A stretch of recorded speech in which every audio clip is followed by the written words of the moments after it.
Welcome back to the bench. So today we're going to do some resizing. We're kind of go over some resizing. Basically what we have here is the RCBS full length die set. Full length meaning that it resizes the whole length. The whole body. You can get just neck sizing. You can get shoulder bump dies, which just pump that back and the neck. This is a full length size. With the 300 short, I don't know if it's across the board or maybe it's just with this rifle, but you pretty much have to full length resize. Trying to chamber these twice, like if I put this in the rifle now, I just tested it. You can close the bolt, but it's really stiff. So you might be able to do maybe every other size would be a neck size, but for sure every second load you would need to full length size. So yeah, let's get right to it. Obviously you have your lube pad, like so. Got your lube, put a little bit on there. Case lube is not a universal lube. Don't use it on anything except cases. Figured that out the hard way. What happens is it gums up over a relatively short amount of time. So if you actually want something to move freely and you use case lube, it's not going to be moving freely in about a month. So don't waste your time.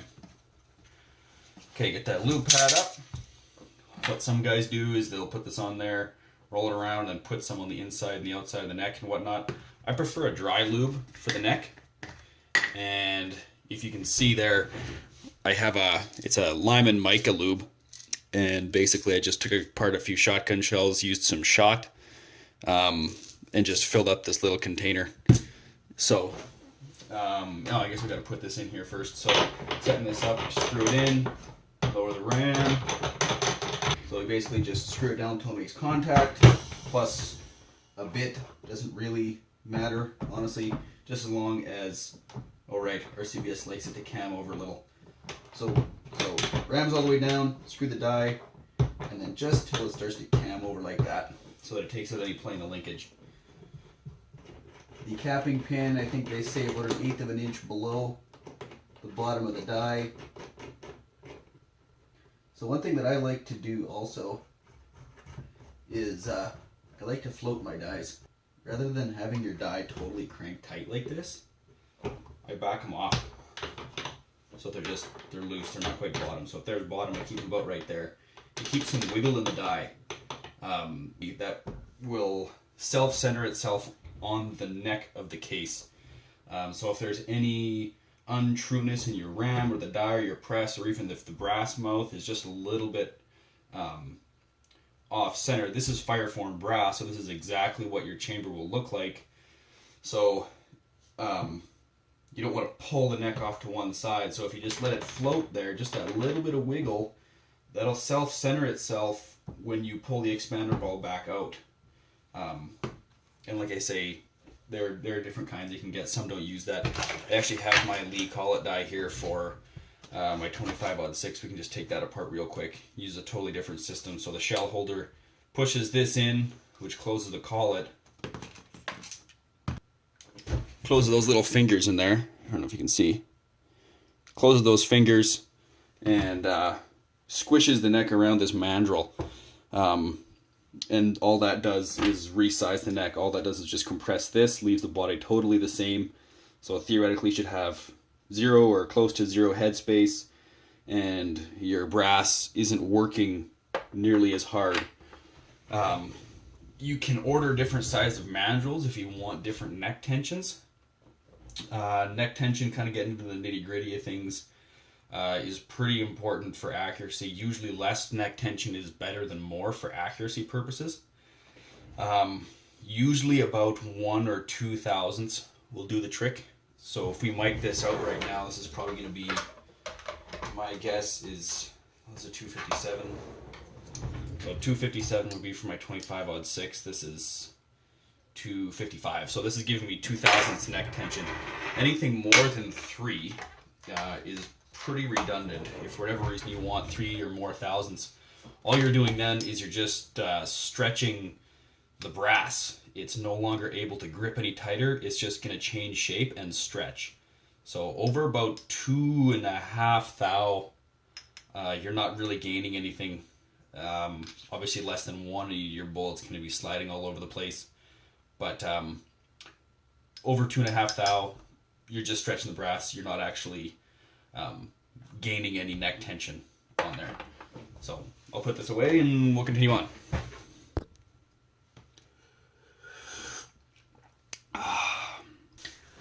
Okay, so let's continue on. Normally at this point what I would do is I'd measure the headspace on this. What headspace is that's just the distance between the front of your shoulder, this bevel, and your chamber. So basically how much this brass has to stretch to completely conform to your chamber walls. Forward wise rather. Laterally, not so much headspace, is this forward motion. So when we full length size this, it's going to size the neck, it's going to bump the shoulder back, and it's going to squish the body down so that the chamber is nice and easy. Call it dies, don't bump the shoulder back, so there should be close to 0, maybe 1/2 thou headspace. I would check for that. That little tool looks like this. Obviously this would have a comparator with it that goes onto your calipers, but basically that's not even going to fit. Basically what it's going to do is it's going to go over top and just measure a predetermined distance or predetermined circumference on that shoulder. So every cartridge will have one listed. I don't have the correct headspace gauge, so I'm not going to do it. I could use this one, but it's so close to sitting right on the shoulder, I'm not convinced we're going to get an accurate measurement. So if I can't get an accurate measurement, I'm not really interested. So we're going to size this up, give it a quick roly, dump her in there. Basically, the shot in there is just a way to transfer it onto the neck. Basically, if you've ever tried to pour a bunch of that powder in there and then stick the neck in, it stays in there. It doesn't work at all. So this way I like because it actually gets a little bit of lube inside the neck, where otherwise it's very hard to get wet lube inside. Now the inside is actually lubed, so it should be quite a bit easier. There we go, done. Roly, boop, boop, boop. And that's actually extremely easy.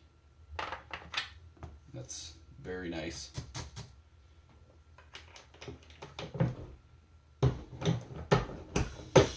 One more thing I'll actually mention too is I would check for, I mean, these are relatively new brass, but I would check for any case head separation. The head is this area in here. So you can kind of feel it with your nail sometimes if it's starting to separate. There are gauges you can get.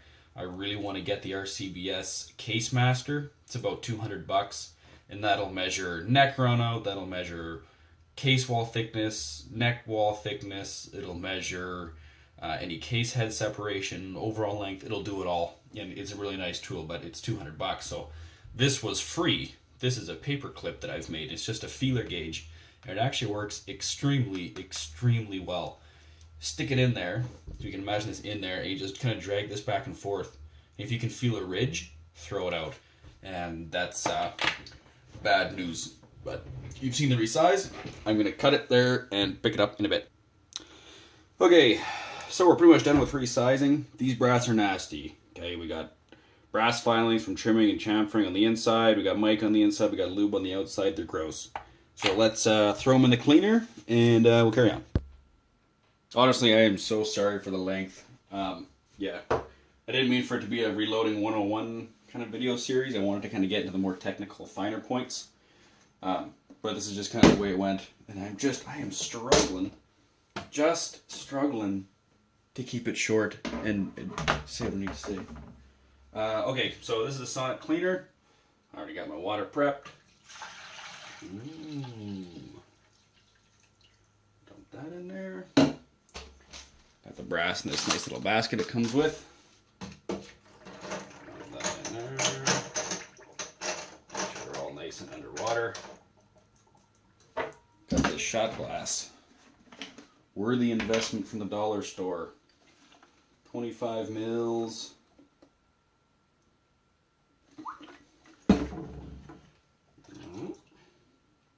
That in there. And I'm going to run it for a couple cycles of the longest setting 480. So that's it.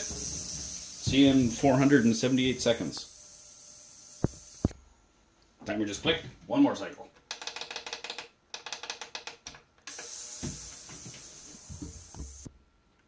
Okay, just whip these out real quick.